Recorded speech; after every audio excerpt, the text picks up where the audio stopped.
بسم اللہ الرحمن الرحیم۔ ابو موسیٰ اشعری رضی اللہ عنہ کہتے ہیں کہ رسول اللہ صلی اللہ علیہ وسلم نے فرمایا، قیامت سے پہلے کچھ فتنے ہیں جیسے تاریک رات کی گھڑیاں، کہ ہر گھڑی پہلے سے زیادہ تاریک ہوتی ہے۔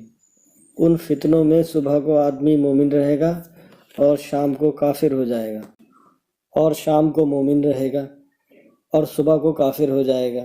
اس میں بیٹھا شخص کھڑے شخص سے بہتر ہوگا اور چلنے والا دوڑنے والے سے بہتر ہوگا۔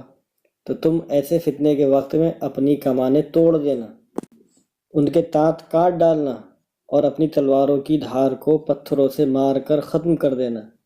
پھر اگر اس پر بھی کوئی تم میں سے کسی پر چڑھ آئے تو اسے چاہیے کہ وہ آدم کے نیک بیٹے حابیل کے مانند ہو جائے۔ سنن ابی داود حدیث نمبر 4259۔ السلام علیکم ورحمۃ اللہ وبرکاتہ۔ دوستو، اگر آپ کو صحیح اور مستند احادیث دیکھنا پسند ہے تو چینل کو سبسکرائب کریں اور شیئر کریں تاکہ دوسرے لوگوں تک بھی یہ احادیث پہنچ سکیں۔